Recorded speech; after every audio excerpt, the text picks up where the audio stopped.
Ça va? Alors, bonsoir tout le monde. Bienvenue à cette réunion ordinaire et publique du 14 décembre. Pour ceux qui nous suivent de près, puis je sais qu'il y a des milliers de personnes à l'écoute, on s'excuse pour lundi soir, mais on a eu une panne d'électricité à l'Hôtel de Ville, alors il a fallu retarder la réunion pour accommoder tout le monde ici aujourd'hui, jeudi, le 14 décembre. Alors, ceci étant dit, je peux trouver l'autre. La Ville de Dieppe reconnaît que la terre sur laquelle elle tient ses activités fait partie du territoire ancestral non cédé des Mi'kmaq. Et nous allons procéder avec la prochaine lecture de chers collègues. Ayons la sérénité de que l'on peut, et la sagesse de connaître la différence. Alors, bonsoir tout le monde encore une fois. Appelle la réunion à l'ordre et nous avons une confirmation du forum. Je pense qu'on a juste 2 joueurs qui manquent, dont... Conseiller Lontagne est à distance et on est 7 personnes ici présentes. OK.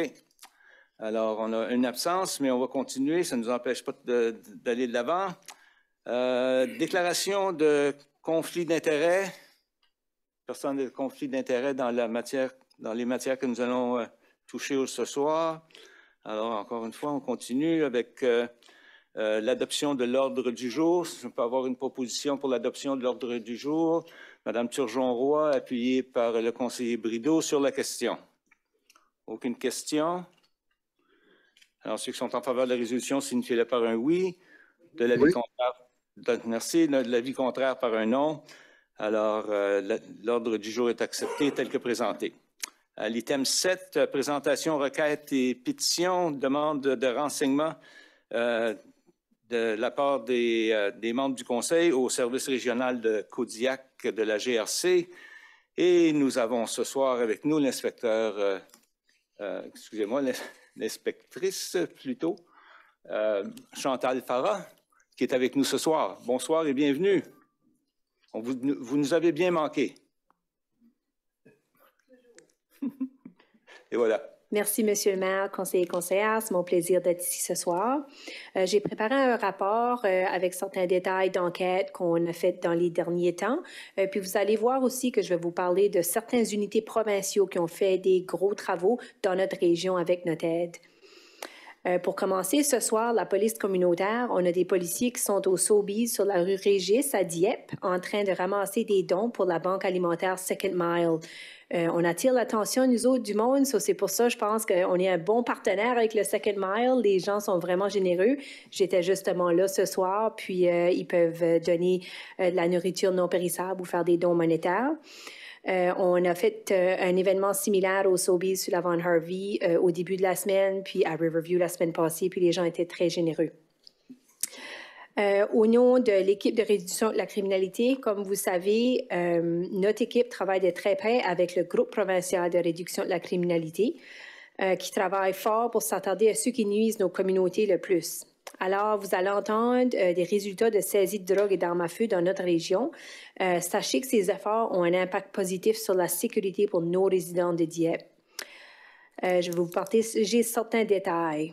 2 hommes et 2 femmes ont également été accusés dernièrement dans le cadre d'une affaire de trafic de drogue dans la région du Grand Moncton.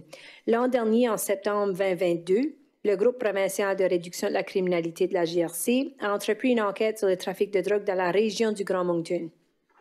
Cette enquête les a amenés à faire 2 arrestations le matin du 1er juin 2023, suivies par une série de 3 mandats de perquisition avec l'aide du groupe de réduction de criminalité de Kodiak ainsi que la section des chiens policiers. Ils ont perquisitionné dans ce temps-là une résidence sur l'avenue Murphy, une sur la Chianti à Dieppe et une entreprise sur la route 115 à Irishtown. Une femme de 22 ans avait été arrêtée pendant la perquisition de Dieppe.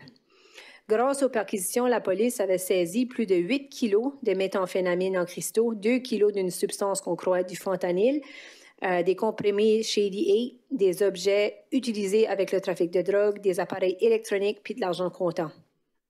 Plusieurs individus, y compris des hommes et des femmes de la région et d'ici et d'ailleurs au Nouveau-Brunswick font maintenant face à plusieurs accusations en lien avec ces saisies.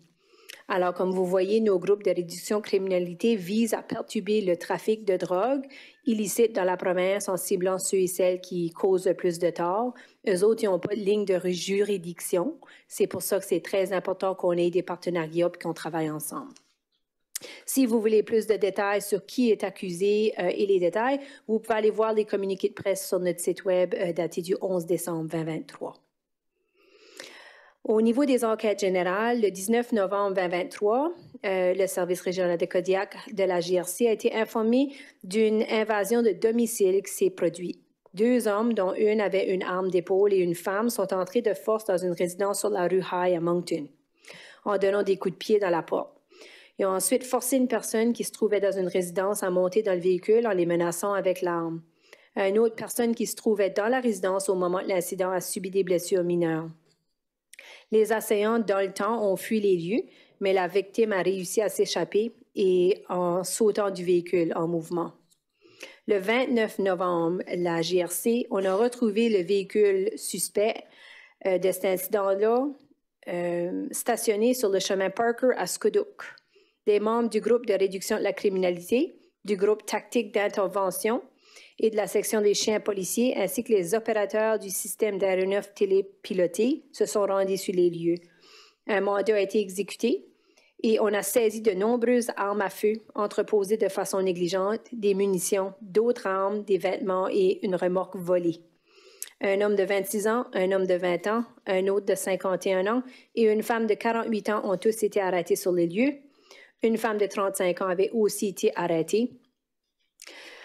L'homme de 51 et les 2 femmes ont été libérés et comparaîtront à une date ultérieure. Le 30 novembre, James Eugène Gauguin-Lirette de Scodook et Tyler Matthew Breland de Burnaby en Colombie-Britannique ont comparu en cour provinciale à Moncton et font face aux accusations connexes.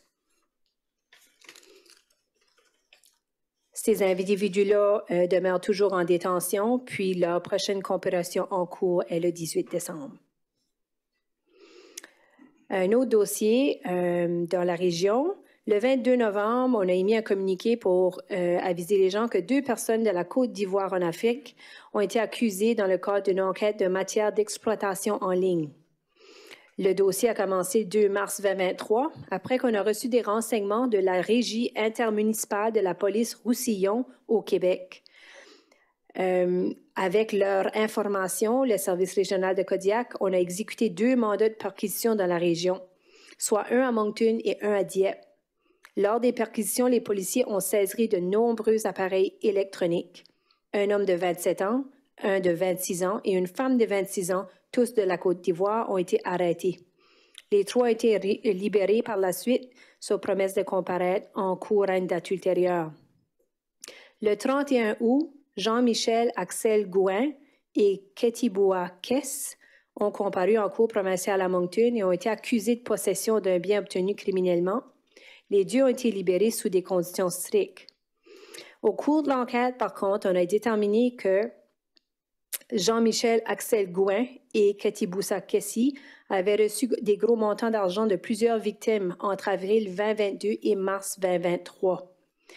Celles-ci ont été extorquées, anarquées et menacées. On leur a demandé de l'argent par des transferts électroniques. Puis je tiens à souligner 2 adresses courriels, axelgouin12@gmail.com, axoubizou2225@gmail.com. Pour l'instant, toutes les victimes qui ont été identifiées proviennent du Québec, mais la police, on continue une recherche afin de voir s'il y avait d'autres victimes.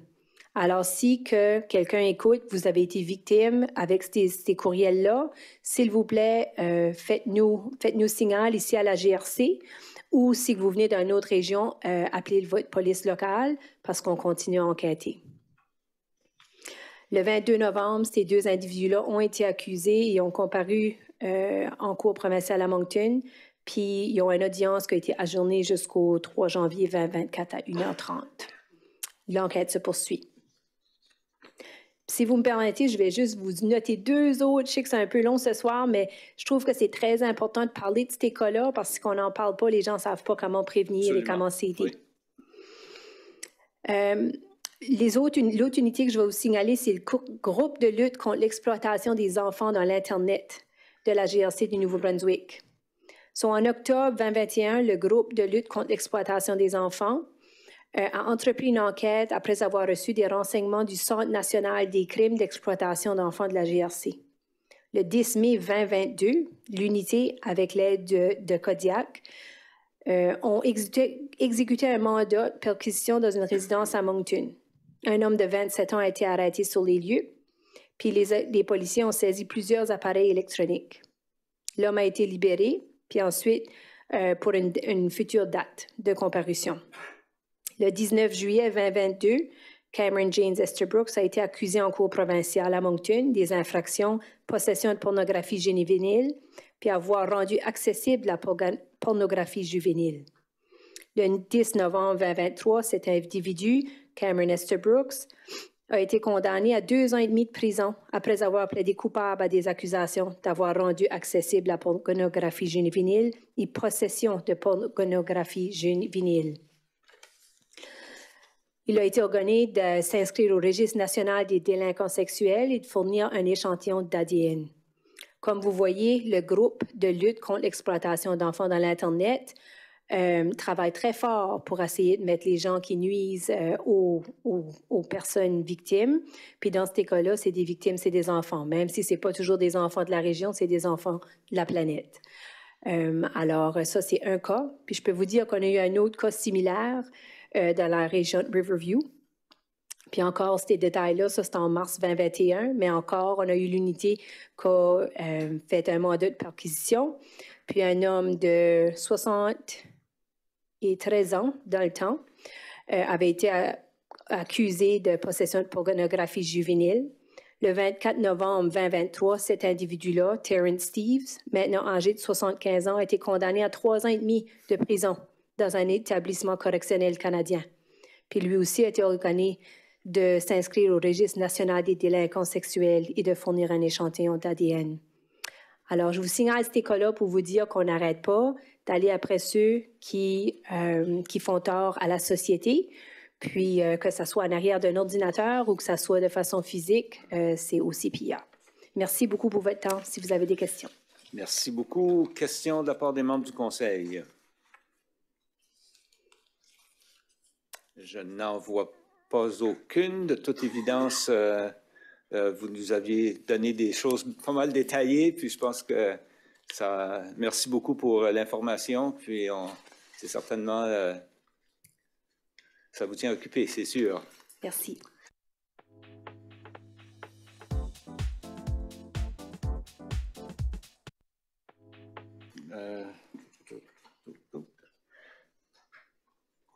Pour la chaire de recherche sur la forêt urbaine, notre ami Alexandre va nous faire une présentation qui essentiellement, je vais te laisser introduire le sujet toi-même. Merci beaucoup.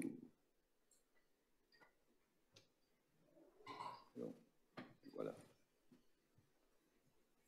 Et voilà. Merci, Monsieur le maire et membres du Conseil.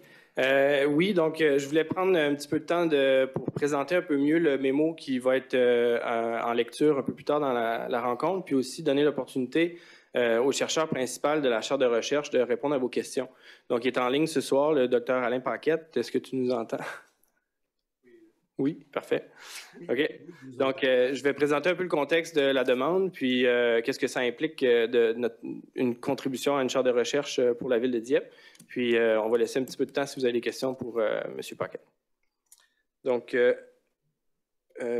dans le but de poursuivre l'innovation en foresterie urbaine, puis de continuer à adapter nos pratiques pour une meilleure gestion face au changement climatique, je vous présente ce soir un projet de s'unir avec la chaire de recherche en foresterie urbaine de l'UQAM, qui est une chaire alliance. Donc, c'est un programme de financement fédéral qui encourage la recherche universitaire en développant des partenariats entre le secteur public, privé et des organismes à but non lucratif pour développer des solutions concrètes à des problèmes réels pour des municipalités ou des services publics ou des paliers des services gouvernementaux, par exemple, dans le but donc de favoriser des retombées concrètes sur ces secteurs.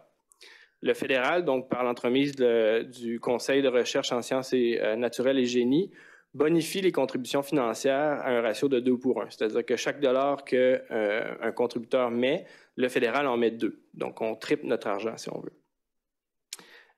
Donc, la chaire de recherche sur la forêt urbaine de l'UQAM, si je peux cliquer, oui, est menée par le chercheur principal, le Dr Alain Paquette, et vise à augmenter les capacités d'inventaire de la forêt urbaine pour les municipalités, de documenter l'établissement des arbres, leur taux de croissance et leur survie, ainsi que les stratégies d'adaptation au changement climatique.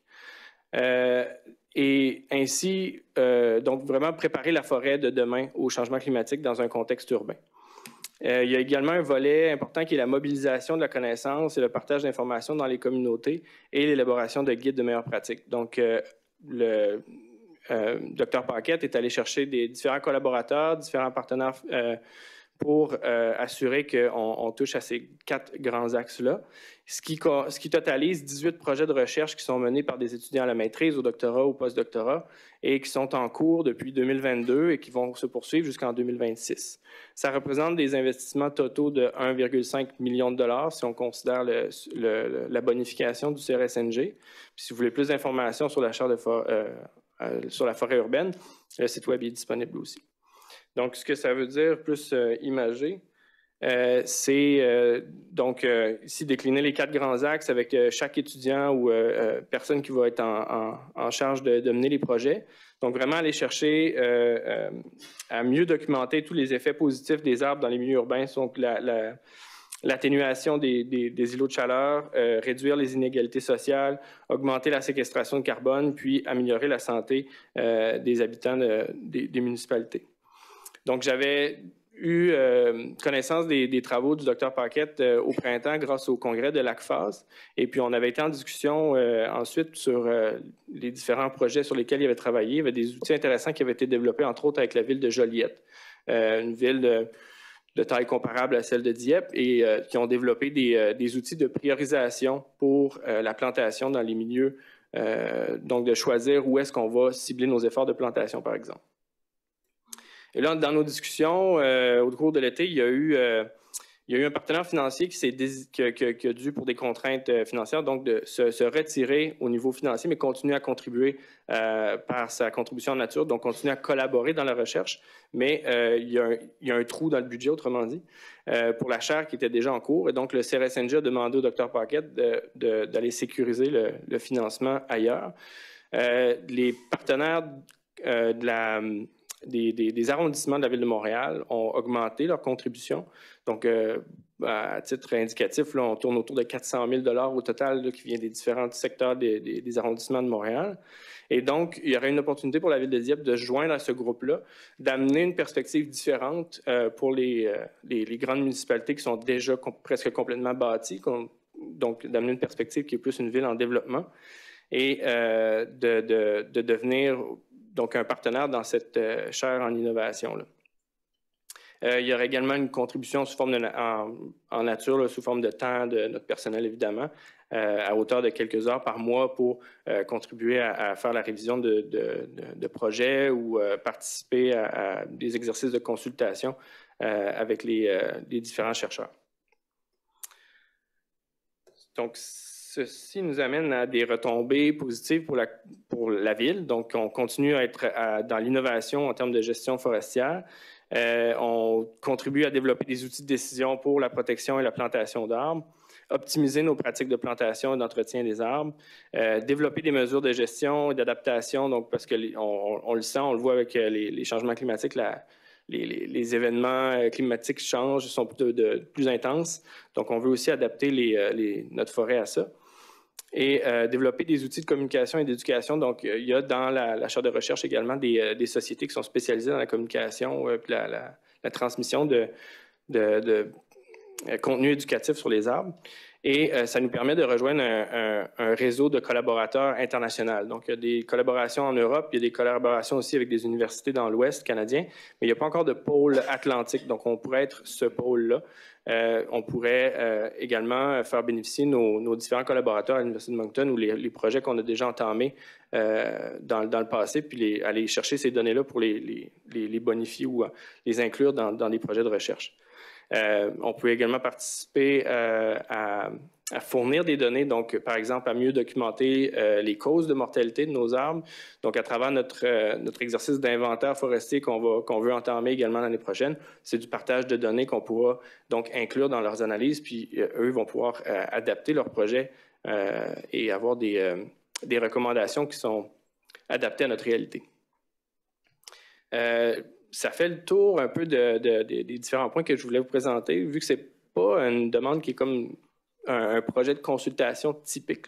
Donc, c'est un programme qui va s'échelonner, comme je le disais, sur 3 ans. Donc, les dépenses de 57 500 $ vont être ventilées sur 3 ans. Donc, ça nous donne quand même de la liberté dans notre budget avec le service d'environnement de continuer nos exercices de consultation si on a besoin pour répondre à nos besoins immédiats. Mais là, avec cette collaboration-là, on pense aussi tout de suite là, à l'avenir de notre forêt urbaine.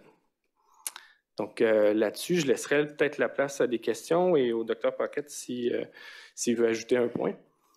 Peut-être Dr Paquette en premier lieu. Là, on vous Pardon, mon micro, oui. Oui. Merci de m'inviter. Je ne sais pas ce que je peux ajouter. Alexandre a fait une très, très belle présentation de mon projet. Merci beaucoup. Mais je suis disponible et ça me fait plaisir de répondre à vos questions s'il y en a. Mais déjà, je trouve que c'est un portrait quand même très complet. Oui. Merci. Question de la part des membres du Conseil. Merci, M. le maire. Monsieur Lantaigne. Merci, M. le maire. Donc, merci pour la présentation. C'est très intéressant. Juste une question à savoir, je ne porte pas de jugement sur la compétence au niveau de ce qui est présenté, là, mais est-ce qu'on a vérifié si on a des programmes similaires qui se font ici avec notre université, au département avec la faculté d'études d'environnement ici à l'Université de Moncton au niveau local? Est-ce qu'on a vérifié si c'est des programmes similaires qui existent? Je vais peut-être répondre à celle-là, Dr Paquette. Oui, effectivement, il y a quelques compétences qui peuvent se rajouter à la chaire de recherche. Par contre, une spécialisation vraiment en foresterie urbaine, il n'y en a pas au Nouveau-Brunswick. Les programmes de foresterie avec l'Université de Moncton au campus d'Edmundston puis l'Université du Nouveau-Brunswick à Fredericton, c'est principalement dans l'aménagement forestier des grandes surfaces, donc de la forêt commerciale ou de la forêt plus naturelle. C'est pas dit qu'on ne pourra pas développer des collaborations avec ces chercheurs-là. Par contre, vraiment l'expertise, l'innovation se trouve dans des chaires de recherche, malheureusement, à l'extérieur du Nouveau-Brunswick. Et donc, je pense qu'il y avait une opportunité de s'associer là, avec l'UQAM. Merci. Merci. Autre question? Monsieur Godette.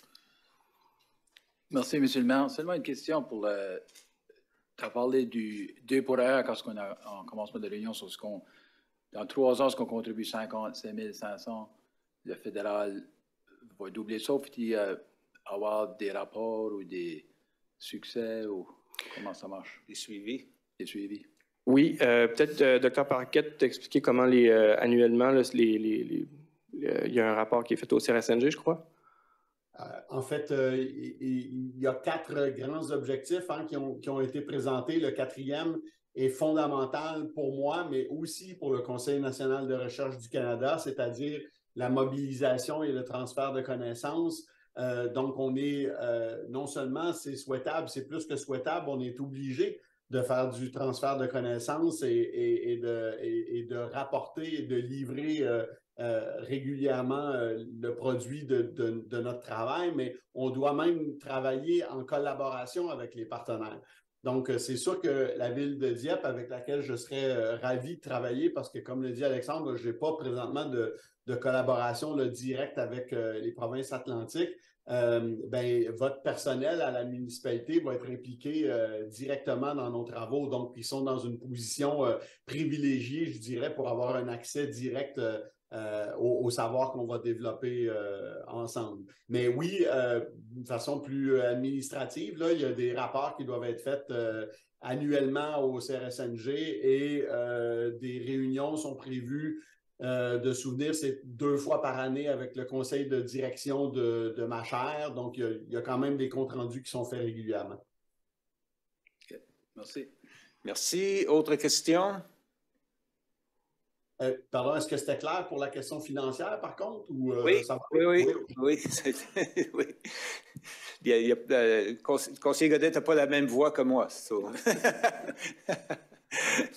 Alors, je ne vois pas d'autres questions qui viennent. Alors, à moins qu'Alexandre, tu aies quelque chose d'autre à rajouter. Non, je vous remercie. S'il y a quelque chose d'autre qui vous revient, de toute façon, le point va être au vote le plus tard dans la soirée. Merci bien.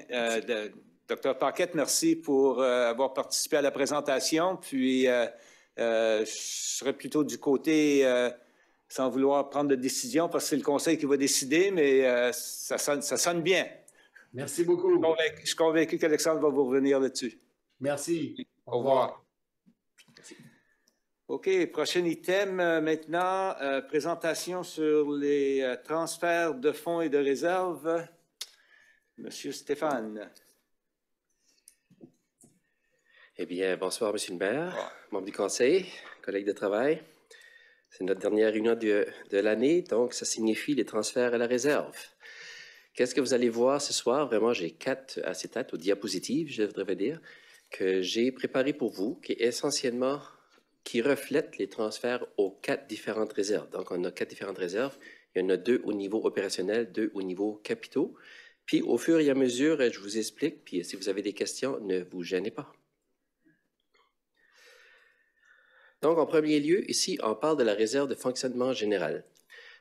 Tout d'abord, le fonctionnement général, c'est une réserve qui est maximisée dans le sens qu'on ne peut pas mettre plus qu'un certain montant.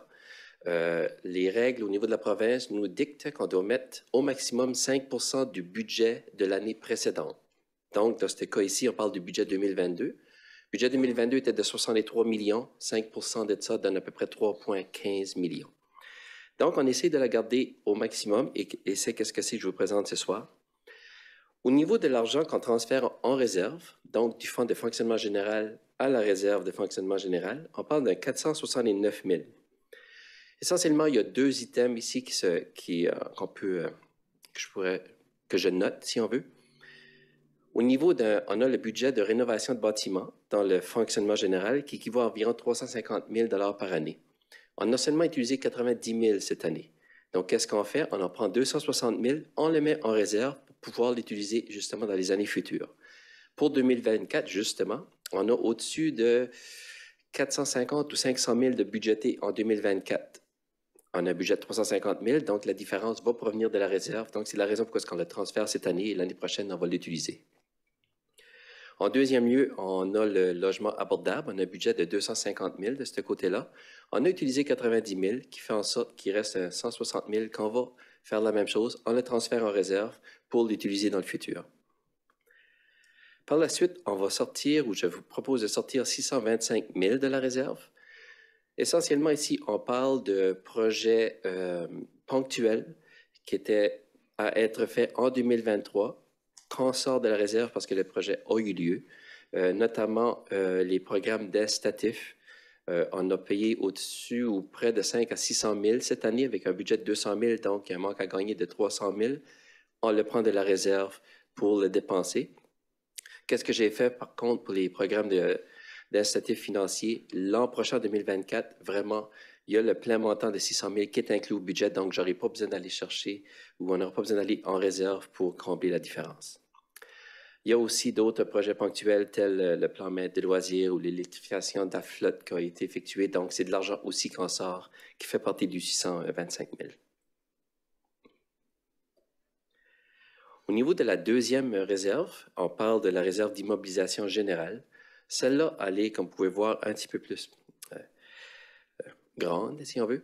Donc, elle n'a pas de maximum, celle-là. On peut en mettre de l'argent autant qu'on peut et où qu'on veut. Donc, elle devrait se situer environ à 28 millions de dollars à la fin de l'année. Le gros du transfert qui se fait, donc à 8,2 millions, il y a vraiment 4 items qui sont dans le 8,2 millions normalement. Les deux premiers, on parle du capital de l'opération, c'est-à-dire qu'on paye cash ou en comptant les projets capitaux de l'année, et aussi le programme de remplacement d'équipement, qui est communément appelé gestion des actifs. Dans ces deux-là, on a au budget 11,5 millions, qui fait partie de notre budget qui était de 71 millions. De ces 71-là, il y en a 11,5. Et on a utilisé environ 4 millions cette année de ce montant-là, qui veut dire qu'on en transfère 7 millions en réserve. La raison qui est si élevée, il y a des projets capitaux, exemple au niveau de la GO20 ici, qui était censé d'être fait. On avait 1,2 million qui était réservé pour être sur ce projet-là. Finalement, il n'y a pas eu lieu. On prend le 1,2 million, on le met en réserve pour lorsque c'est que le projet va avoir lieu. Même chose pour ici, juste à côté, l'intersection Champlain-Acadie. Il était censé d'avoir des travaux, ça n'a pas eu lieu, c'est 800 000 qu'on prend et on le transfère en réserve. Donc, c'est une addition de plusieurs projets comme ça qui fait en sorte que ça se cumule à 8,2 millions. Il y a aussi, en troisième lieu, je vous dirais, qui inclut dans ce montant-là, il y a aussi des montants qu'on planifie ou qu'on budgète dans le budget de fonctionnement d'envoyer en réserve. Donc, celui-là, c'est environ 800 000, qui est les surplus des années passées. Donc, dans ce 8,2 millions-là, il y a 800 000. Et normalement, qui est le quatrième montant, c'est lorsque c'est qu'il y a des surplus assez significatifs qu'on ne peut pas transférer dans le budget de fonctionnement général ou dans la réserve, c'est-à-dire parce qu'elle est maximisée, on le transfère dans cette réserve ici. Mais dans notre cas, comme que je vous ai déjà mentionné, on a payé comptant deux emprunts cette année. Un de 1,7 million qui était justement un refinancement, on l'a payé, on a pu. Et il y avait un 500 000 que j'étais censé d'aller emprunter cette année, que finalement, on l'a aussi payé comptant. Donc, il y a quand même 2,3 millions qui est sorti des budgets pour aller envers ces emprunts-là, qui n'étaient pas budgétés, mais qui ont été financés avec les surplus qu'on avait cette année au niveau des salaires et au niveau surtout des permis de construction. Donc, le deuxième montant ici, on parle de 354 000. C'est de la réserve d'immobilisation générale au fonds d'immobilisation générale. Donc, qu'est-ce qu'on dit ici? Excusez, juste m'assurer que j'ai la bonne chose. D'ailleurs, je n'ai pas le bon montant, mais je vais vous faire ça live à part de ça. Tiens. Le montant de 354 ici et le 1,496 ont été inversés. OK? Donc, dans vos paquets, vous l'avez bien identifié. Cependant, ma présentation ne l'est pas, donc je le corrige comme vous pouvez voir à l'instant. Donc, le deuxième montant, ça donne à être le 1,496 millions que vous avez dans votre paquet. Celui-là, on le prend de la réserve d'immobilisation générale pour payer justement les projets qui ont eu lieu, mais qu'on n'a pas demandé les transferts à la réserve. Normalement, lorsque c'est qu'il y a des projets de construction qui se passent et que vous acceptez, il y a toujours un petit paragraphe qui dit qu'en plus de payer tel contracteur à 2 ou 3 millions, mais on prend aussi l'argent de la réserve, ceux-ci n'ont pas eu lieu et c'est pour ça qu'à la fin de l'année, c'est le moment de le faire. Dans le 1,5 million, on parle entre autres de 2 achats de terrain qu'on a effectués cette année, qu'on n'a pas été, ou la résolution n'incluait pas le transfert de la réserve, donc c'est le temps de le faire à ce moment-ci. Pour ce qui est du troisième montant, de 354 000, donc c'est un montant qui provient du fonds d'immobilisation générale et on le remet à la réserve. C'est-à-dire que ce sont des montants qu'au cours de l'année, justement, lorsque c'est qu'on est venu vous demander de faire des transferts à la réserve, qui a eu lieu, finalement, le projet a lieu et c'est des argents qu'on n'a pas eu besoin d'utiliser, donc on le remet à nouveau en réserve. Ici, c'est surtout un projet en particulier qui était quand même 300 000 du 354 000, qui était le projet de sanitaire Dover. Quand on est venu vous voir, on a mis le projet en marche. Et puis finalement, on a reçu des sources d'argent qu'on ne s'attendait pas, qui fait en sorte qu'on n'a pas eu besoin d'utiliser ces argents-là, donc on les remet tout simplement en réserve. C'est ce que ce 354 000-là représente. En troisième lieu, ici, on parle du fonctionnement d'eau d'égout, donc la réserve de fonctionnement d'eau et d'égout. Un peu comme l'autre réserve que j'ai mentionnée tantôt, elle est aussi maximisée à 5 % et dans ce cas ici, ça représente environ 700 000. Vous allez voir ici qu'il y a un 100 000 qui sort du fonds de fonctionnement qui va à la réserve et il y a un 140 000 qui fait le trajet inverse. C'est un peu stratégique, ça ici.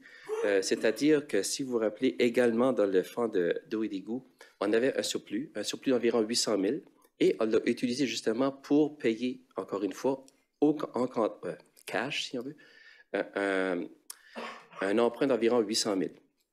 Bon, jusqu'à date, ça va bien, un surplus de 800 000, on paye l'emprunt de 800 000. La petite différence ici, c'est qu'à l'intérieur de l'eau et de l'égout, qui est de un budget, c'est quand même deux sections. On a la section eau et on a la section égout. La pondération du prêt qu'on a payé était plus grande en eau qu'en égout, qui fait en sorte qu'à la fin de l'année, on s'est aperçu que, oups, l'égout, il manque un petit peu d'argent, puis il y en a un petit peu plus dans l'égout. Donc, je fais comme un transfert du fonds d'égout à la réserve pour ensuite de ça prendre de la réserve à l'eau. Donc, c'est juste une petite stratégie ici pour faire en sorte que les secteurs eau et égout sont tous les deux en mode surplus, si on veut. Et la dernière, donc ici, on parle de l'immobilisation d'eau et d'égout. On a, comme explication tantôt, c'est surtout au niveau du capital de l'opération ainsi que les programmes de gestion d'actifs qui sont les plus gros montants qu'on envoie en réserve. Dans ce cas ici, on parle du programme de remplacement. On a un budget d'environ 300 000, on a utilisé 200 000, donc on prend la différence de 100 000 et on la met en réserve. Le plus gros, c'est surtout le capital de l'opération, parce qu'on a un budget d'environ 1,1 million. On a utilisé 200 000, donc il y a 900 000 qui restent, qu'on envoie en réserve. Et encore une fois, c'est la même explication, c'est-à-dire que c'est surtout le projet au niveau de la Gauvin qui n'a pas eu lieu, qui fait en sorte qu'on prend ces argents-là et on le transfère en réserve. Et en dernier lieu, également, on avait des surplus des années passées qu'on a de budgéter d'envoyer en réserve à la fin de l'année, et c'est qu'est-ce que c'est qui forme le 1,245 millions en tout et partout. Le deuxième montant ici de 106 000, c'est un montant qu'on a reçu, c'est un revenu, c'est-à-dire que ça fait quand même un bon petit bout, ce que c'est que la deuxième caserne a été construite. On parle du boulevard Dieppe à ce moment-là. Lorsque c'est qu'on a bâti le boulevard Dieppe, surtout au niveau des services, il y avait une clause, c'est-à-dire qu'il y avait un charge area ou une zone de tarification que lorsqu'un développement allait se faire, devait payer à la ville un certain montant. Donc, dans ce cas ici, il y a eu justement un dernier développement qui est arrivé. Donc, c'est un 106 000 qui nous est arrivé et qu'est-ce qu'on fait? On le prend et on le met en réserve, notamment dans le non-commis. Et en dernier lieu, le 89 000 ici, c'est un projet, c'est de l'argent qu'on prend de la réserve d'immobilisation et on envoie au fonds d'immobilisation. C'est un projet au niveau de l'Emmanuel. Donc, Emmanuel, c'est un projet qui était de 1,4 million. Ça nous a coûté 1,4 million. Donc, jusqu'à date, ça balance. Cependant, le projet Emmanuel, il y avait du général et il y avait de l'eau l'égout. La portion générale nous a coûté un petit peu moins cher que prévu, mais la portion eau et égout nous a coûté un petit peu plus cher que prévu. Qui fait en sorte que là, il y a un déficit au niveau de l'eau et l'égout et on prend de l'argent de la réserve pour aller compenser ce déficit-là de 89 000. Par contre, au niveau du général, je ne l'ai pas expliqué tantôt, là, mais il y a des argents de ce projet-là qui s'en étaient en réserve parce qu'on était en mode surplus de ce côté-là. Donc, qu'est-ce que c'est que les 4 réserves que vous allez accepter ou autoriser ce soir? Merci pour l'explication. Et est-ce qu'il y a des questions à ce point-ci? Madame Leboutier. Oui, merci beaucoup, M. le maire. Ma question est pas reliée au transfert à la réserve comme telle, mais pas spécifiquement à la présentation que vous avez ce soir. On a vu récemment, il y a plusieurs municipalités au Canada et au Nouveau-Brunswick, il y a Saint-Jean et je crois Fredericton aussi. Au lieu d'aller faire l'emprunt à la board, à la province, on prend l'argent de la réserve qu'on a et on se finance nous-mêmes. Puis ma question est, est-ce qu'on va, je ne sais pas où est-ce qu'on... est-ce que c'est quelque chose qu'on va regarder cette année? Est-ce que stratégiquement, la Ville de Dieppe, on est en position qu'on peut faire ça? Et quels sont les avantages, les désavantages? Je me demandais si c'était quelque chose qu'on avait peut-être déjà regardé ou qu'on allait le faire. Parce qu'on regarde un cumul total à peu près de 35,7 millions à la réserve. C'était ma question, un point de vue là-dessus. On dirait avec l'augmentation des taux d'intérêt, hein, il y a eu 4,75 d'augmentation dans les 16 derniers mois.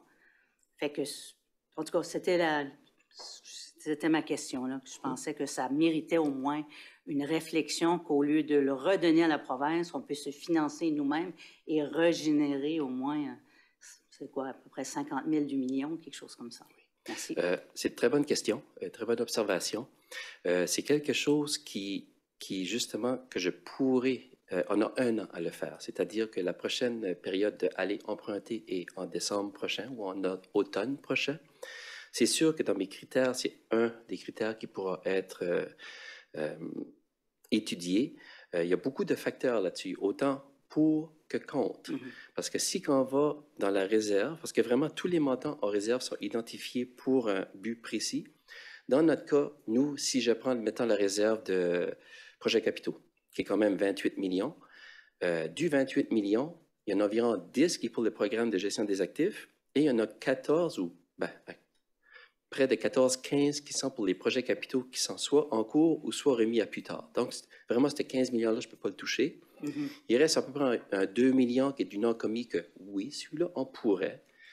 Le 10 millions de gestion des actifs, si on le prend, là, ça serait de régler peut-être un problème immédiat, mais d'en créer un plus tard, parce que là, on n'aurait pas ces argents-là pour gérer nos actifs qui vont, à un moment donné, devoir être remplacés. Il y a tout ça à considérer. Autant aussi du point de vue que, vraiment, c'est qu'est-ce qui est le coût d'emprunt, parce que tout de suite, on emprunte peut-être, je ne sais pas qu'est-ce qui est le coût d'emprunt, mais je dirais environ peut-être 7 %, j'estime. Mais on a aussi un financement présentement de notre encaisse qu'on a présentement en banque qui génère environ 5 % d'intérêt. Donc, finalement, le coût d'emprunt est peut-être 2 % n'est pas le plein 7 %. Il y a aussi ça à considérer. Donc, il y a vraiment plusieurs critères, mais c'est certainement quelque chose que je vais étudier dessus, oui. Merci beaucoup. Merci bien. Quelqu'un d'autre? Non?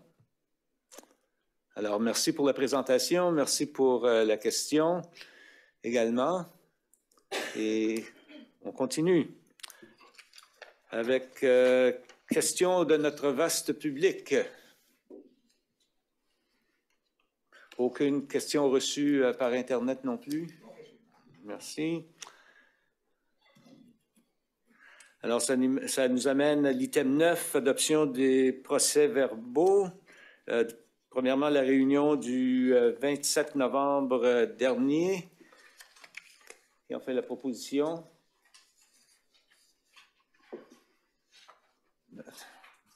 Merci, Madame Jeannin, qui sera appuyée par le conseiller Brideau sur la question. Aucune question. Alors, ceux qui sont en faveur de la résolution signifient-le par un oui. De l'avis contraire par un non. Alors, le procès-verbal de la réunion du 27 novembre est accepté. Et ça nous amène à l'item 10 maintenant, du côté de l'administration, études sur les services de sécurité publique et de la police. Monsieur Melançon. Merci, Monsieur le maire. Alors, bonsoir tout le monde. Alors, on avait entamé avec les 2 villes voisines une étude sur les services de sécurité publique et de police. La firme de consultants Perrival Taylor fut retenue. Alors, le rapport a été présenté lors d'une réunion des 3 conseils au début octobre et par la suite a été présenté au public. Alors, l'information a été circulée au public par les consultants eux-mêmes. Alors, ce soir, on est ici pour approuver les 6 recommandations de l'étude et aussi de demander au Conseil que la direction municipale travaille avec nos 2 villes collaboratrices au niveau des services de police pour développer un plan d'action vis-à-vis de cette étude-là et les 6 recommandations.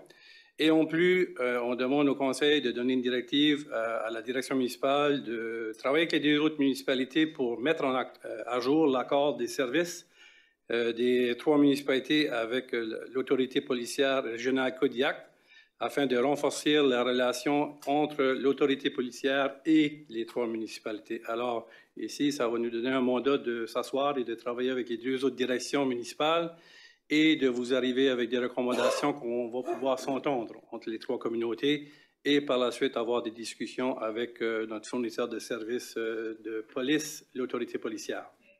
Alors, qu'est-ce qui est recommandé suite au dépôt du rapport de Perival-Taylor? Merci bien. Quelqu'un pour lire la résolution? Madame Godbout. Merci, Monsieur le maire. Que le Conseil approuve les 6 recommandations formulées dans l'étude régionale sur les services de police réalisée par Perryville Taylor Consulting et demande à la direction municipale de travailler en collaboration avec les 2 autres municipalités pour élaborer un plan d'action lié à la mise en œuvre des recommandations à partir de 2024. Demande à la direction municipale de collaborer avec les 2 autres municipalités pour mettre à jour l'accord des 3 municipalités sur les services de police régionaux, en vertu duquel l'autorité policière régionale de Kodiak a été établie, afin de renforcer la relation reditionnelle entre l'autorité et les municipalités qui financent cette dernière. Je vous le propose, Monsieur le maire. Proposé par le conseiller Godbout, appuyé par le conseiller, le conseiller Brideau sur la question. Aucune question? Non, j'aurais une petite question. Je peux pas allumer de plus. Tu ne peux pas l'allumer? Écoute, c'est allumé. Oui, merci. Mais écoute, c'est pour le bénéfice des conseillers. Vous le savez, je suis la représentante de la ville de Dieppe sur l'autorité policière depuis à peu près 14-15 mois maintenant. Alors, je voulais juste parler un peu sur la résolution, si ça vous convient. Alors, j'ai voulu faire proposer la résolution et puis je l'endosse, je vais voter en faveur. C'est certain que j'ai vu que l'autorité policière est un conseil qui, dans les derniers mois, dans la dernière année et demie, a eu des nouveaux membres et je considère que c'est une autorité avec des membres très forts présentement, dans laquelle il y a des dossiers qui requièrent leur attention, mais qu'on est bien placé pour justement avoir les bonnes personnes autour de la table, pour avoir des bonnes discussions, pour prendre des bonnes décisions. Alors, je pense que c'est un bon temps pour élaborer ces questions ici. Je trouve qu'il y a des questions délicates qui peuvent être survenues, mais on a justement les bonnes personnes autour de la table. Alors, je pense que le timing est bon pour ça.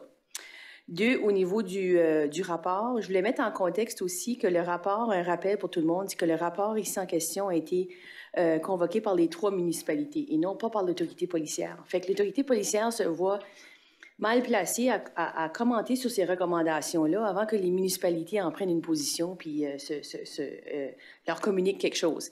C'est certain que l'autorité policière, là où il y a des recommandations qui s'alignent déjà avec des choses qui travaillaient dessus, ils vont commencer à travailler sur ces enjeux-là. Mais je trouve qu'ils se retrouvent d'une situation où ils ont besoin de cette direction-là. Fait que le timing encore là est important qu'ils reçoivent ça. Fait que c'est pour ça que je voulais juste vous donner ces contextes-là comme représentante à l'autorité policière, pourquoi je vois bien cette recommandation-là et cette résolution-là. Merci bien. Je pense que notre DG, qui fait partie du groupe de travail, évidemment, au niveau personnel, voulait aussi ajouter quelque chose. Je voulais juste confirmer que la ville de Riverview a adopté cette résolution ici lundi soir. Alors, on aurait dû le faire lundi soir, nous aussi, mais c'est ce soir. Et on est en attente de la décision de la ville de Moncton. Alors, suite à cette directive ici, on va s'asseoir lorsque les 3 auront approuvé les recommandations. Alors, j'avais omis de donner ça comme mise à jour également. Merci. Merci bien. Alors, s'il n'y a pas d'autres questions? Non. Alors, ceux qui sont en faveur de la lecture de la résolution, elle a été faite. Alors, ceux qui sont en faveur de la résolution, signifiez-le par un oui. Oui. Le contraire par un non. Merci bien. Alors, on avance au prochain item. Au développement communautaire, demande de subvention pour un centre d'expertise pour enfants et adolescents par le groupe Boréal. Alors, les 2 prochains dossiers se ressemblent un peu dans le contexte de l'évaluation. Alors, ces 2 demandes-là ne cadrent pas dans les politiques de la municipalité. Alors, on était quand même conscient que c'était des demandes qui étaient sensibles et importantes pour le conseil municipal. Alors, on fait la recommandation de faire la contribution au centre d'expertise pour enfants et adolescents boréal, 10 000 par année pour 3 ans. Mais qu'est-ce que je veux ajouter également, c'est que l'équipe du personnel de loisirs va développer un programme pour encadrer ce type de demande ici. Alors, il reste encore à voir, c'est dès le début de la réflexion qui va être entamée dès le début de l'année. Mais c'est un secteur qui n'a pas d'encadrement au niveau des services municipaux et qui devient de plus en plus beaucoup de demandes qui commencent à entrer. Alors, afin d'être transparent et de donner chance à tous ceux qui souhaitent soumettre des demandes, on va développer un programme de la nouvelle année, puis on vous revient avec qu'est-ce qui sera développé. Mais pour ne pas retarder les 2 prochaines demandes, on a cru bon et important de le faire ce soir. Et j'expliquerai la deuxième. Mais pour le premier dossier, 10 000 $ au Centre d'expertise pour enfants et adolescents boréal, un établissement qui est régional, mais qui est établi ici à Dieppe. Alors, on en fait la recommandation pour votre considération. Merci. Pour la lecture de la résolution, Madame Jeannin, s'il vous plaît. Merci, Monsieur le maire. Que le Conseil autorise une contribution annuelle de 10 000 $ soit accordée au Centre d'expertise pour enfants et adolescents boréal pour une période de 3 ans à partir de l'année 2024 et autorise en plus que cette dépense soit prélevée sur le compte numéro 1-2-20-28-2310, budget de fonctionnement général, subvention aux organismes et octroi. Je le propose. Merci. Proposé par la conseillère Jeannin, appuyé par le conseiller Godette sur la question. Aucune question. Ceux qui sont en faveur de la résolution, signifiez-le par un oui. De l'avis contraire par un non. La résolution est adoptée telle que présentée. Maintenant, au 10.2.2 pour la Fondation Marichette. Alors ici, c'est pour une contribution de 50 000 $ qui va créer un fonds de bourse pour une jeune femme qui réside à Dieppe. Alors, cette contribution ou un fonds de bourse va être disponible annuellement pour soutenir une jeune femme qui souhaite retourner aux études. Alors, on fait la recommandation et une entente sera développée avec la Fondation pour s'assurer que les intérêts de la municipalité et du fonds de programme soient respectés. Alors, la recommandation est pour votre considération. Merci pour la lecture de la résolution. Monsieur Thibodeau. Merci, Monsieur le maire. Que le Conseil autorise une contribution financière de 50 000 $ soit accordée à la Fondation Marichette et autorise en plus que cette dépense soit prélevée sur le compte numéro 1-2-20-28-2310, budget de fonctionnement général, subvention aux organismes et octroi. Je le propose, Monsieur le maire. Merci. Proposé par le conseiller Thibodeau, appuyé par la conseillère Turgeon-Roy sur la question. Sur la question, Mme Leboutier. Oui, merci, M. le maire. C'est juste une question de clarification, certainement pas contre. Oui. J'appuie, certes. Mais ici, c'est une contribution une fois, puis pour combien d'années? C'est une contribution une fois et c'est la contribution envers cette fondation. Alors, c'est une fois seulement. Parfait. Merci beaucoup. Merci. M. Brideau, vous avez indiqué que c'était la même question. La même question, oui. Merci. Puis peut-être juste pour complémenter, oui. C'est parce qu'on souhaitait que la bourse soit disponible la première année. Alors, voilà pourquoi on fait une contribution. Okay. Alors, merci bien. Alors, ceux qui sont en faveur... Voilà, ça a été lu. Alors, ceux qui sont en faveur de la résolution, s'il vous plaît, signifiez-le par un oui. Oui. Oui. Ou de l'avis contraire par un non. La résolution est adoptée telle que présentée. Au 10.3, du côté des finances, transfert des fonds de réserve. Alors, toute la présentation a été faite par notre trésorier. Alors, les prochaines résolutions, si vous êtes confortable, si vous avez des questions, M. Thériault est ici pour les répondre. C'est bien. Alors, pour la lecture de la première à 10.3.1, M. Brideau. Merci, M. le maire. Alors, que le Conseil autorise un transfert d'une somme de 469 000 $ du Fonds de fonctionnement général au Fonds de réserve de fonctionnement général, ainsi que le Conseil autorise un transfert d'une somme de 625 000 $ du Fonds de réserve de fonctionnement général au Fonds de fonctionnement général. Je vous le propose, Monsieur le maire. Alors, proposé par le conseiller Brideau, appuyé par la conseillère Jeannin sur la question. Aucune question. Ceux qui sont en faveur de la résolution, signifiez-le par un oui. Oui. Ou de l'avis contraire par un non. La résolution est adoptée telle que présentée. Ça nous amène au 10.3.2. Monsieur Brideau, si vous êtes en voie. Oui, allez, oui. Allez-y. Merci, Monsieur le maire. Alors, que le Conseil autorise un transfert d'une somme de 8 197 000 $ du Fonds de fonctionnement général au Fonds de réserve d'immobilisation générale. Et que le Conseil autorise un transfert d'une somme de 1 496 000 $ du Fonds de réserve d'immobilisation générale au Fonds d'immobilisation générale. Et que le Conseil autorise un transfert d'une somme de 354 000 $ du Fonds d'immobilisation générale au Fonds de réserve d'immobilisation générale. Je vous le propose, Monsieur le maire. Merci. Proposé par le conseiller Brideau, appuyé par la conseillère Leboutillier sur la question. Aucune question. Ceux qui sont en faveur de la résolution, signifiez-le par un oui. Oui. De l'avis contraire par un non. Alors, le 10.3.2 est accepté tel que présenté.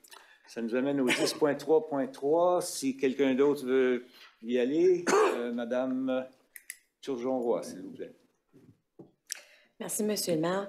Que le Conseil autorise un transfert d'une somme de 100 000 $ du Fonds de fonctionnement des services d'eau et d'évacuation des eaux usées au Fonds de réserve de fonctionnement des services d'eau et d'évacuation des eaux usées.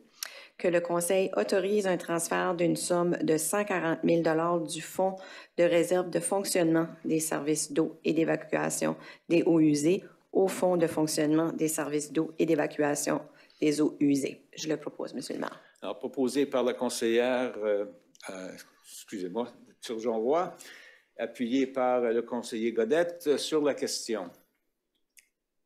Aucune question. Ceux qui sont en faveur de la résolution signifient-le par un oui ou de l'avis contraire par un non. La résolution est adoptée telle que présentée. Au 10.4.3, Monsieur Lantaigne.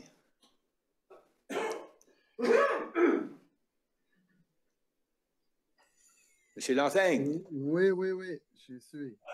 10.3.4. 10.3.4, c'est bien ça. Vous pensez de m'avoir, hein? Oui, je suis à l'écoute.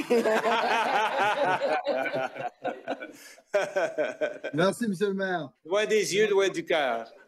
Donc, le Conseil autorise un transfert d'une somme de 1 245 000 $ du Fonds de fonctionnement des services d'eau et d'évacuation des eaux usées au Fonds de réserve d'immobilisation des services d'eau et d'évacuation des eaux usées.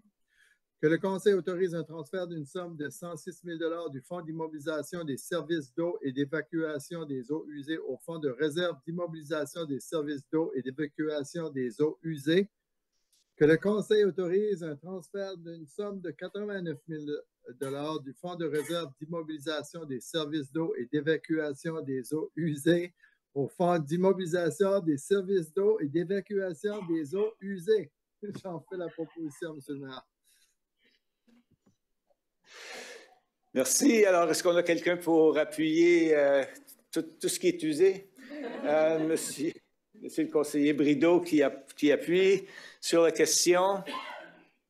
Aucune question. Ceux qui sont en faveur de la résolution, c'est là par un oui. Oui. L'avis contraire par un non. Alors, la résolution au 10.3.4 est acceptée telle que présentée. Maintenant, au 10.3.5, engagement divers. Monsieur Godette. Merci, M. le maire. Je vais sortir ma grosse voix, là. Que le Conseil autorise les engagements suivants des fonds de réserve suivants. Fonds de réserve de fonctionnement général, compte numéro 7-4-20-12-8910. Dépenses imprévues, mesures d'urgence, enlèvement de la neige, 2096 000. Logement abordable, 160 000. Numéro 3, Programme de gestion des actifs, 766 000 $. 4, réserve de stabilisation, 250 000 $. 5, planification et développement, fonds verts, 122 000 $. 6, boyaux d'incendie, 24 000 $. 7, technologie de l'information, divers logiciels, 53 000 $. 8, installation terrain sportif et public, 50 000 $. 9, bureau du greffier, maintenance et logiciels, la Sarfiche, 42 000 $. Numéro 10, assurance, réclamation potentielle, 25 000 $. Numéro 11, programme tripartite, 15 000 $. Numéro 12, dépenses ponctuelles de 2021. A, transport récepteur mobile à remplacer, 28 000 $. B, loisirs, temps de la renommée sportive, 48 000 $. C, communication, signalation, centre-ville, 100 000 $. 13, dépenses ponctuelles de 2023. A, plan directeur de loisirs, 55 000 $. B, planification et développement, projet d'expansion future 1 de 2, 50 000 $. C, transport en commun, audio de système tarifaire, 54 000 $. Dépenses ponctuelles de 2024. A, administration, initiative francophonie, 100 000 $. B, administration, études de marché, marché de Dieppe, 180 000 $. C, administration, planification stratégique 2025-2029, 50 000 $. D, bâtiment, rénovation de l'hôtel de ville, 20 000 $. E, bâtiment, démolition, Dover, 150 000 $. F, bâtiment, protection du système électrique, Uniplex, 30 000 $. G, centre aquatique et sportif, panneau de contrôle et célébration 15 ans, 22 000 $. H, communication et diverses activités opérationnelles, 24 000 $. I, immigration, stratégie et collaboration, 38 000 $. Donnez d'autres. Encore un petit bout à faire. OK. J, incendie, système de gestion et des mesures d'urgence, 43 000 $. K, patrimoine, projet toponymiel, 30 000 $. I, planification et développement, projet d'expansion future, 2 de 2, 50 000 $. M, planification et développement, stratégie de croissance urbaine, 185 000 $. N, tourisme, stratégie touristique et plan d'action, 30 000 $. O, tourisme, stratégie d'attraction d'événements 2025-2030, 40 000 $. P, transport, mise en œuvre, études de stationnement, 25 000 $. Total de 3 155 000 $. Fonds de la réserve de fonctionnement de réserve d'eau et d'évacuation d'eau usée, compte numéro 7-4-12-8930. 1. Réserve de stabilisation 2006 $. 2. Programme d'équipement technologie de l'information, 71 000 $. 3. Réclamation potentielle, 25 000 $. 4. Technologie de l'information et dépenses imprévues, 11 000 $. 5. Bureau du greffier, gestion des documents logiciels, 10 000 $. 6. Dépenses ponctuelles de 2023. A. Programmation de surveillance des effluents, Transaqua, 15 000 $. B. Nouveau plan directeur d'eau, 60 000 $. 7. Dépenses ponctuelles de 2024. A. Station de relevage des eaux usées, analyse des risques, ce sont les 2 000 $. B. Station de relevage des eaux usées, rue du Golfe, génératrice, 55 000 $. C. Compteur d'eau, calibration des gros compteurs, ce sont les 1 000 $. D. Station des pompages, aéroport, conversation des pompes, 40 000 $. E. Station de pompage futur, études de préconception, ce sont les 15 000 $, un total de 691 000 $. Fonds de réserve d'immobilisation générale, compte 7-4-20-12-8 920. 1. Programme de gestion des actifs, 9 738 000 $. Projet d'immobilisation en attente, 3 859 000 $. Projet d'immobilisation en cours, 9 260 000 $. 4. Projet d'immobilisation, financement, projet capitaux 2024, 4 400 000 5 projets d'immobilisation non commis, 806 000 un total de 28 63 000 Fonds de la réserve d'immobilisation de services d'eau et d'évacuation des OUG, compte numéro 7-4-20-12-8940. 1. Programme de gestion des actifs, 1 171 000 2 projets d'immobilisation en entente, 758 000 3 projets d'immobilisation en course, 1 730 000 4 projets d'immobilisation en financement projets capitaux, 2024, 1 219 000 Projet d'immobilisation non commis, 857 000 total de 5 735 000 Je te le propose, Monsieur le maire. Merci, vous avez fait ça comme un grand. Alors, qu'est-ce qui va appuyer? Le conseiller Thibodeau qui appuie sur la question. Aucune question. Alors, ceux qui sont en faveur de la résolution, signifiez-la par un oui. Oui. Et l'avis contraire par un non. Alors, la résolution est adoptée telle que présentée. Et la prochaine,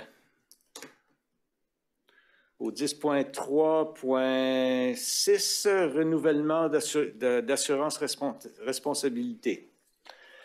Alors, Monsieur le maire, ici, vous avez une recommandation de procéder au renouvellement de divers polices d'assurance pour couvrir les intérêts de la municipalité. Alors, nos représentants nous ont conseillé de procéder avec Assurance Gallagher pour les assurances au niveau de responsabilité civile, bâtiment, véhicule, assurance responsabilité des directeurs et dirigeants municipaux, avec Intact Public Entities. Ici, on a quand même une augmentation assez considérable pour vous simplifier la chose. Les éléments qui indiquent au niveau de l'augmentation, c'est qu'on apporte un peu plus de terrain, qu'on a quand même une flotte municipale qui continue à grossir et aussi qu'on a des projets capitaux qui prennent beaucoup plus d'ampleur. Alors, le risque est un peu plus élevé. Alors, ça, c'est des éléments qui nous ont indiqué que la prime avait augmenté d'environ 12 Sur le deuxième, la police d'assurance fiduciaire avec Southwestern Insurance Group Limited pour 4 830 Et en dernier lieu et non la moindre, au niveau de responsabilité d'environnement professionnel et pollution avec AXA XL Specialty Insurance Group, un montant de 27 000 Également, c'est une augmentation, mais c'est quand même un montant raisonnable. Et la police d'assurance responsabilité juridique au montant de 97 809 000 Alors, ceci, c'est pour les prochains 3 ans, la couverture d'assurance sera en place. C'est la recommandation du personnel et de nos représentants, les agents qui font la recherche pour nous. Merci pour la lecture de cette résolution, Monsieur le conseiller Thibodeau. Merci, Monsieur le maire. Que le Conseil autorise le renouvellement de la police d'assurance responsabilité civile, bâtiments et véhicules et de l'assurance responsabilité des directeurs et des dirigeants municipaux avec Intact Public Entities, payable à Assurance Gallagher au prix de 561 919 pour l'année 2024. Que le Conseil autorise le renouvellement de la police d'assurance fiduciaire avec Southwestern Insurance Group Limited, payable à Assurance Gallagher au prix estimé de 4 830 pour l'année 2024. Et que le Conseil autorise le renouvellement de la police d'assurance responsabilité environnementale, professionnelle et pollution avec AXA XL Specialty Insurance Company, payable à Assurance Gallagher au prix de 27 058 pour l'année 2024 et autorise en plus le renouvellement de la police d'assurance responsabilité juridique en matière de pollution et de remise en état de la dite firme au prix total de 97 809 pour la période de 2024 à 2026. Je le propose, M. le maire. Merci. Proposé par le conseiller Thibodeau, appuyé par la conseillère Boutillier sur la question. Question, Mme Godbout. Merci. Je voulais juste clarifier, je sais que le montant, comparativement au montant budgété, est 8 000 de plus. Puis il y a un commentaire dans la section 1 dans les considérations financières qui dit si c'est plus, on irait dans les réserves. Est-ce qu'il faut quand même que tu viennes, est-ce que tu nous reviendrais pour ces montants-là ou si cette résolution ici est suffisante pour confirmer que c'est possible, ça? C'est pas très probable qu'on irait en réserve. Il y aurait quand même des surplus qui devraient être envisagés durant 2024. Mais si jamais ça arrive, oui, ce serait à ce temps-ci l'an prochain que je demanderai le transfert de la réserve si jamais on dépasse ces montants-là puis qu'on n'a pas l'argent en surplus dans le fonds de fonctionnement. Donc, cette résolution-ci ne serait pas autorité pour aller dans la réserve. Tu nous reviendrais pour ça. Exact, parce qu'ici, Merci. on n'a pas de transfert à la réserve qui est identifié comme paragraphe ici. Non. Merci. Merci. Autres questions? Sinon, ceux qui sont en faveur de la résolution signifient par un oui. Oui. Ou de l'avis contraire par un non. La résolution est adoptée telle que présentée. Au 4.3.6, renouvellement d'assurance. Non, on vient juste de finir ça. Et c'est maintenant 2.4, gestion de l'environnement. Au 10.4.1, pour la contribution financière de la chaire de recherche sur la forêt urbaine, avec collaboration avec l'UQAM, tel que ça a été présenté. Pour la lecture de cette résolution, Madame Godbout, s'il vous plaît. Merci, Monsieur le maire.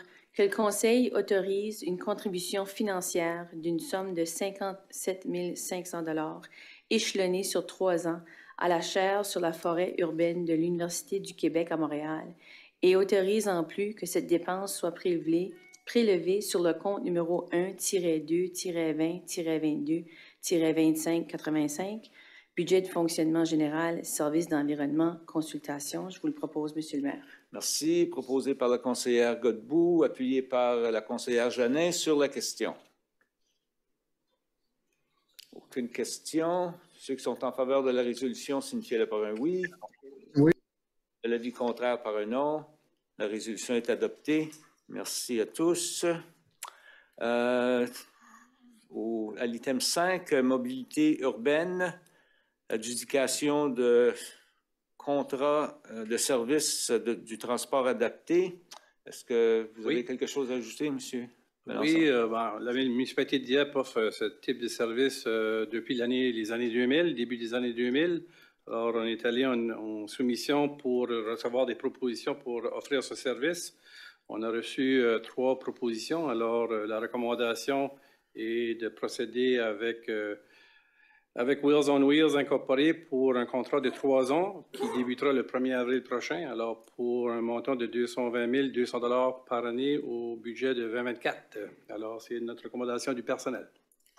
Merci pour la lecture de la résolution. Mme Turgeon-Roy. Merci, M. le maire. Que le Conseil adjuge le marché visant les services de transport adaptés à Wheels on Wheels Incorporé pour la période du 1er avril 2024 au 1er avril 2027, suite à l'évaluation des soumissions reçues pour l'appel d'offres RFP 23-MU03, offre et exploitation de services de transport adaptés et en lien avec le montant estimé au budget 2024 de 220 200 $. Je le propose, M. le maire. Merci bien. La conseillère Josie Turgeon qui propose et qui est appuyée par le conseiller Godette sur la question. Aucune question. Ceux qui sont en faveur de la résolution signifient par un oui ou de l'avis contraire par un non. La résolution est adoptée telle que présentée. Il nous amène au 10.5.2 pour la prolongation de l'entente de service avec le transport adapté. Oui, alors on vient d'adopter le prochain contrat, mais il y a quand même une période de transition du 1er janvier au 31 mars. Alors, The Wheelchair Guy a accepté de prolonger son contrat pour ces 3 mois ici. Alors, c'est pour donner l'autorité de signer un contrat de prolongation pour 3 mois jusqu'au 31 mars 2024 afin de faciliter la transition vers le nouveau fournisseur de services. Merci bien. Mme Turgeon-Roy, tu as qu'à y être sur les roues. C'est là qu'on roule. Merci. Que le Conseil autorise la prolongation de l'entente de service de transport adapté avec le fournisseur de Wheelchair Guy Incorporé jusqu'au 31 mars 2024. Je le propose, Monsieur le maire. Merci. Proposé par le conseiller Turgeon-Roy, appuyé par le conseiller, excusez-moi, Monsieur le conseiller Godette, sur la question. Aucune question. Ceux qui sont en faveur de la résolution signifient par un oui. L'avis contraire par un non. La résolution est adoptée telle que présentée. Maintenant, au 10.5. Oups, non fini 10.5. 10.6, planification et développement. Au 10.1, fixer une date d'audience publique. Monsieur Melançon. Alors, nous avons reçu une demande pour fixer une audience publique afin de modifier l'arrêté de zonage dans le texte de la zone CM afin de permettre de l'entreposage au niveau de dans cette zone. Alors, l'audience publique est fixée pour le 12 février prochain, ici même à l'Hôtel de Ville. Et également, on demande l'avis écrit du comité consultatif en matière d'urbanisme et on demande de prolonger le délai à la date du 11 mars 2024. Alors, c'est pour considérer cette demande et d'en faire l'évaluation pleinement par le comité du CCU. Merci bien pour la lecture de cette résolution. Monsieur Lantaigne.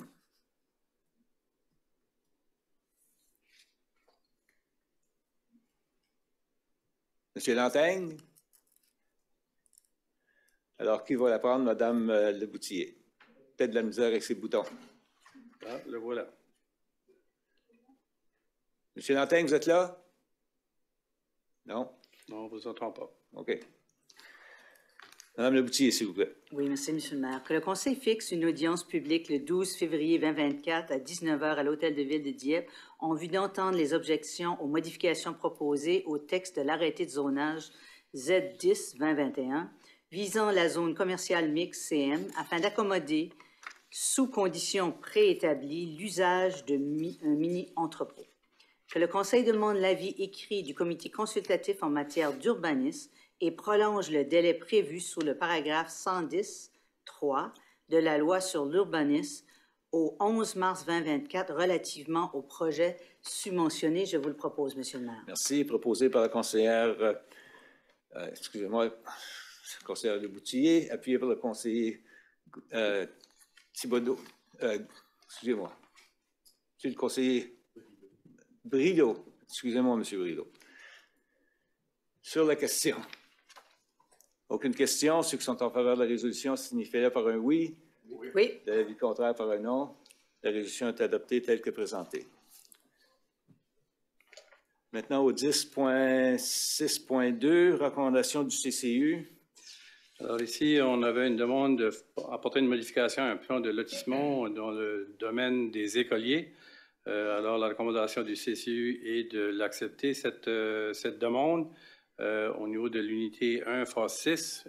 Et la demande était particulièrement pour réduire la ruelle, alors d'avoir un raccourci au niveau de surface de route.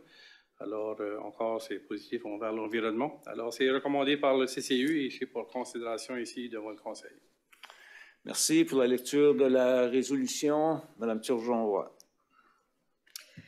Que le Conseil accepte la recommandation du comité consultatif en matière d'urbanisme visant l'acceptation du plan modificateur provisoire du lotissement domaine des écoliers subdivision unité 1, phase 6, lequel prévoit une modification du cul-de-sac de la rue Elslager. Je le propose, Monsieur le maire. Proposé par la conseillère Turgeon-Roy, appuyé par le conseiller Godette sur la question. Aucune question. Alors, ceux qui sont en faveur de la résolution signifient par un oui. De l'avis contraire par un non. La résolution est acceptée au 10.6.2 qui nous amène au 10.6.3 plutôt. Recommandation du CCU, encore une fois. Monsieur Melançon. Alors, vous aviez pris en considération une demande de raisonnage au niveau de Global Pet Foods pour permettre l'usage de chenilles commerciales. Alors, le CCU ont fait la recommandation pour ce dossier. Alors, c'est pour votre considération et aussi que l'on procède aux 2 premières lectures ce soir si vous êtes favorable. Alors, c'est pour votre considération. Merci bien. Alors, pour la lecture, M. Thibodeau. Merci, M. le maire.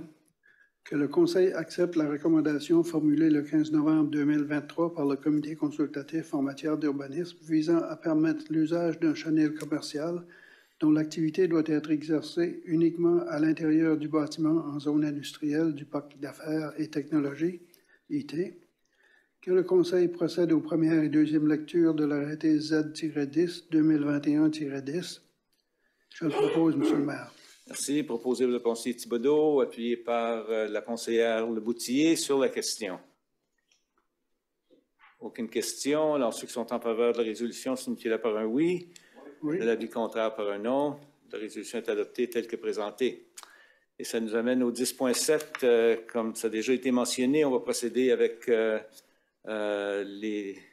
la première et deuxième lecture. Monsieur le maire, auparavant, on a un dossier à 17.1 avec une nomination. Oh, un dossier, oh, c'est vrai. Je suis en train d'oublier nos amis de différents comités. Pour la lecture de la résolution, Mme Turgeon-Roy. Merci, Monsieur le maire. Que le Conseil nomme Germaine Maillet à titre de membre du Comité consultatif Amis des aînés de Dieppe pour un mandat se terminant le 30 juin 2024. Je le propose, Monsieur le maire. Merci. Proposé par la conseillère Turgeon-Roy, appuyé par le conseiller Brideau sur la question. Question, Mme Jeannet. Merci, Monsieur le maire. J'avais juste une question par rapport... je me demandais s'il y avait des personnes immigrantes sur ce comité-là, pensant que... Je me dis, plus en plus de familles immigrantes qui amènent leurs parents et tout ça. Je me demandais s'il y avait eu une approche à essayer d'avoir des immigrants sur ce groupe. Monsieur Richard. Ben, ici, juste pour clarifier que Mme Maillet, elle, fait le lien entre deux comités. Alors, c'est une particularité ce soir de la nommer sur ce comité ici. Alors, elle veut s'assurer de faire le lien entre le comité qui fait des programmes et ce comité ici qui est plus au niveau de stratégie. Mais on va regarder lorsqu'il sera le temps de renouveler les prochains membres, de s'assurer qu'il y ait une représentativité, diversité, etc. Oui, c'est ça pour le futur. Ce n'était pas nécessairement pour comme ce soir. Là, oui, mais... c'est noté. Oui, merci. Merci bien. Autre question? Sinon, ceux qui sont en faveur de la résolution signifient-le par un oui. De l'avis contraire par un non. La résolution est adoptée telle que présentée. Et maintenant, au 11.1, pour l'arrêté sur Z10, pour la lecture de la première lecture par titre seulement. M. Thibodeau. Monsieur le maire. OK.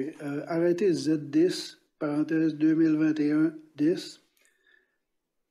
Arrêté modifiant l'arrêté de zonage de la ville de Dieppe. Je le propose en première lecture par titre seulement. Merci. Alors, proposé par le conseiller Thibodeau, appuyé par la conseillère Jeannin sur la question. Aucune question. Alors, ceux qui sont en faveur de la résolution signifient-la par un oui, ou de l'avis contraire par un non. Alors, l'arrêté 10-2021 trait d'union 10, arrêté modifiant l'arrêté de zonage pour l'usage de chenil est accepté en première lecture. Et nous allons maintenant procéder avec la deuxième lecture, encore une fois par titre seulement. Monsieur. Merci, M. le maire. Arrêté Z10, parenthèse 2021-10. Arrêté modifiant l'arrêté de zonage de la ville de Dieppe. Je le propose en première lecture par titre seulement. Merci. Encore une fois, la même résolution pour la deuxième lecture qui avait été appuyée par Mme Jeannin, je crois. Oui. Alors, est-ce qu'il y a des questions? Aucune question. Ceux qui sont en faveur de la résolution signifient par un oui. L'avis contraire par un non. Et la résolution est adoptée en deuxième lecture. À l'item 12, avis de motion. Rien reçu. Alors, maintenant, l'item 13, demande de renseignement et annonce des membres du Conseil. Et M. Godette, notre premier au bâton.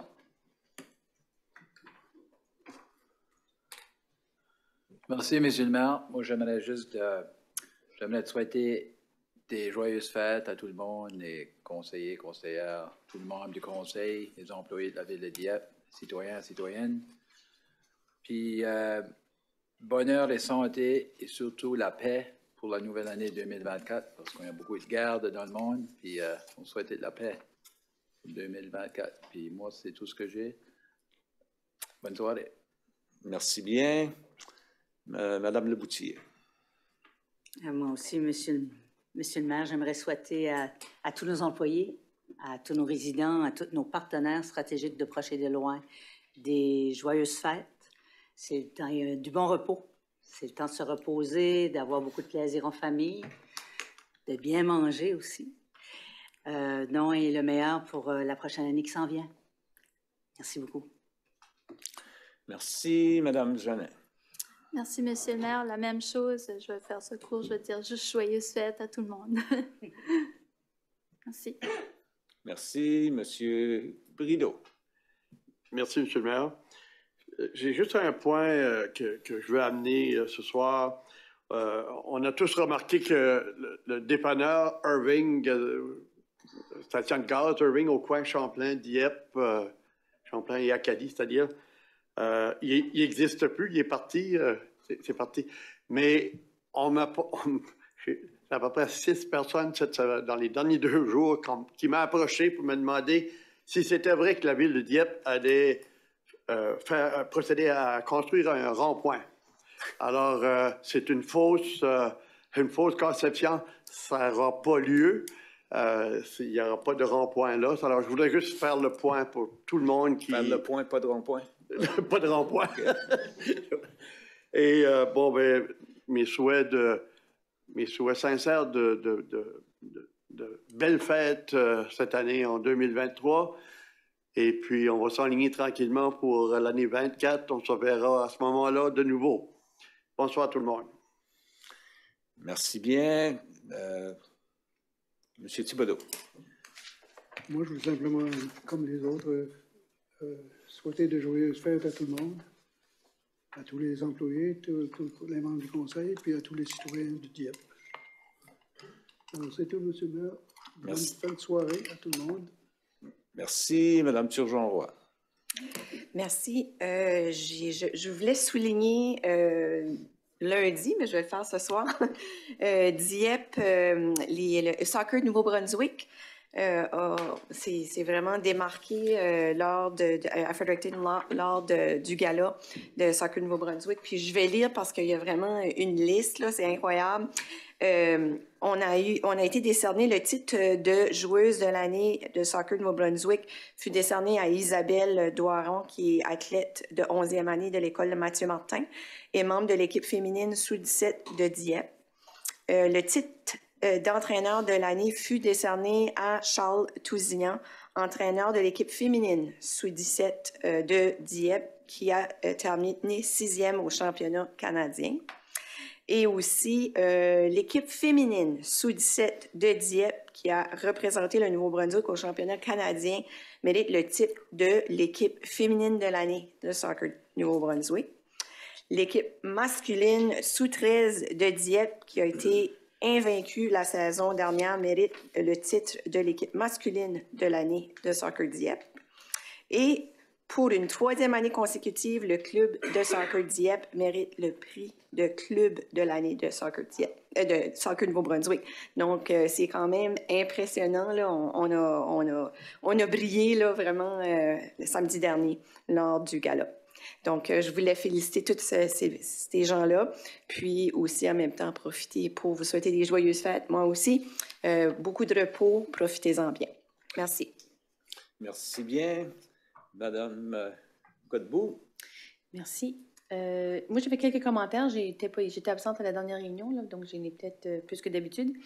Alors, une chose que j'ai pas faite tandis que la GRC était ici, mais j'aurais pu, je voulais juste leur signaler leur présence de l'unité de police communautaire qui a fait une visite à l'école Anthony de Maillet sur la cybersécurité. Je pense qu'on a entendu ce soir l'importance de s'assurer de la protection de nos jeunes dans notre communauté au niveau de la cybersécurité. C'est très présent. Et puis, on voit aussi les contributions qu'on fait pour des services pour nos adolescents et nos jeunes. Très important qu'on fasse ces contributions-là puis qu'on veille au bien-être de nos enfants. On a vu aussi, et on voit ça peut-être, je le vois plus dernièrement avec l'autorité policière, le lien qu'il y a aussi entre les gens qui ont des vies avec des incidences de criminalité en lien avec des incidents à la jeunesse au niveau d'agression et différentes choses. Fait que le lien de connexion est établi dans les sciences. Alors, c'est très important qu'on soit là pour nos jeunes, qu'on en parle, qu'on encourage nos familles à en parler à leurs enfants. On est ici à Dieppe, une place où c'est bien pour vivre avec nos jeunes enfants, mais il faut continuer à leur offrir cette sécurité-là. Alors, je trouve que c'est important, ces rencontres-là dans nos écoles. Et puis, je remercie la GRC et l'unité de police communautaire qui fait ces contributions-là. Deuxième chose, je ne sais pas ce qu'on allait parler des récipiendaires d'ordre du Nouveau-Brunswick. Est-ce qu'on l'avait mentionné à la dernière réunion? Non. OK, je peux? Oui, allez-y. Not stealing your thunder, là, je ne voulais pas Non, le dire. pas du tout.